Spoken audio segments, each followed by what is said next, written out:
So that is Daniel, obviously, but that is in a different key. That is in B. So typically Daniel's.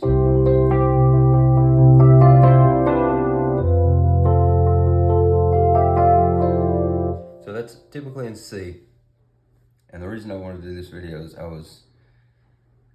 this little button right here, this transpose button, that is something that I have taken pride in not using. However,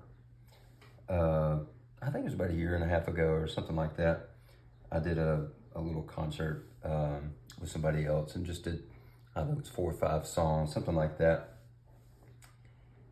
And I wanted to do Daniel, but it's a little high for me. I'm more of like a baritone sounding range guy than I am a tenor. And Daniel was just too high in that key. And I wanted to drop it, but Daniel in B is really, really difficult. And that was a struggle for me. Just, it's more of these 6. Doing that.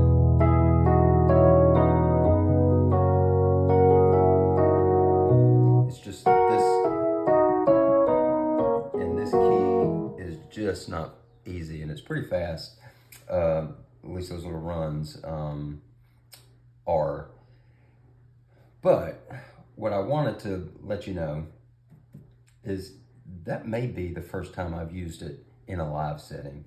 I've used it, privately because of, tracks are not in the right key and I want to practice it in the key that we're going to play it in or something like that. And I think it's good for those situations. But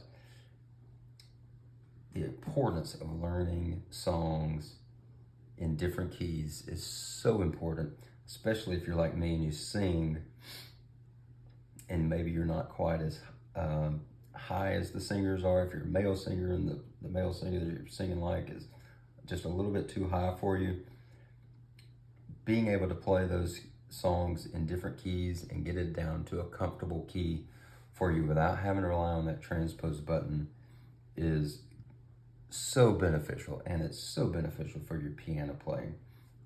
It works your ear in totally different ways. If you try to play a song that like a Daniel, if you know Daniel or anything really in the key of C, and that's sort of what you're really comfortable with, or G or F, with very few sharps and flats, try dropping it down and just playing it by ear in a different key, and it will work your ear so well because you're so attuned to hearing these different progressions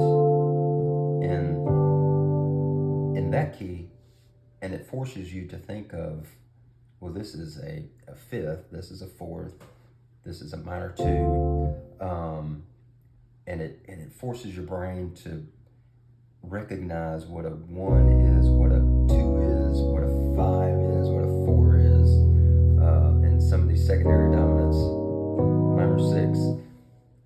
And it works your ear just as much as it works your hands in the fact that you're learning in a different key. And what's funny is in the same little set of songs that I did, and I don't do this very often, so I was more nervous than I probably would have been if I was doing this kind of thing very often. I actually did Just the Way You Are, but I did it in a key that I dropped half a step.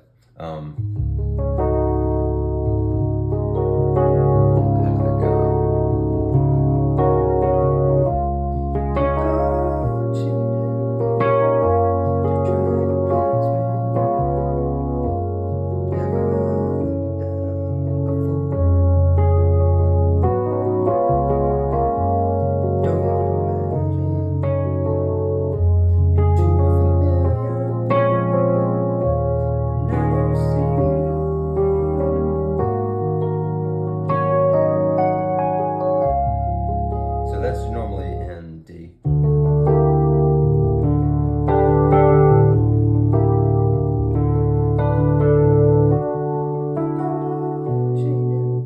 And which that half step makes a gigantic difference for me anyway.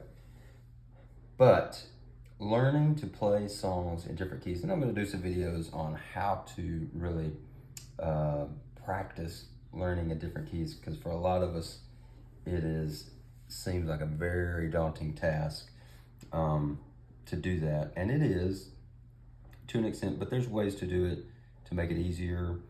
Start with simpler songs. So what I wanted to get out in this is that I have used this live. I'm not proud of it. That's all right.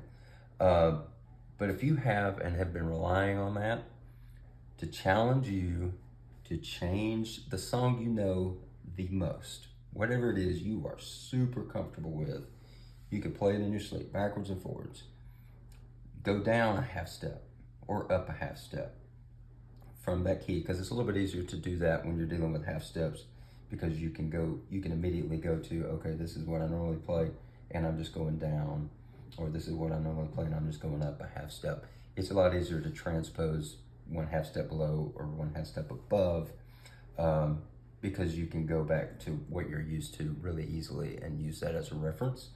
But I want to challenge you to do that, because it is so beneficial, not only to learn the keyboard, but to train your ear, because you'll find that it's difficult to play something as simple as that, or even songs that are even more simple than that, and then trying to hear, just listen to it and go, oh, that's the 4, or that's the minor 6, or that's the minor 2, because your brain is so used to hearing it in the same key, and then it trains your brain to hear those minor 2s, those 4s, those 5s, those 6s in different keys, and you can spot it better. And that's one way that, professional musicians, they play in every key. They can transpose any song into any key, and that's one reason their ear is so good, and they can listen to a song and write down what chord it is as they hear it for the first time. And that's one reason they do it. It's because they can play it in all the different keys. So this is to challenge you. If you rely on this little button, move on. Challenge yourself. Do something a little bit different. It's scary, I promise, and it's not easy. Like I said, that song is still not easy for me in B, but I can do it. I pushed myself after the fact to learn it.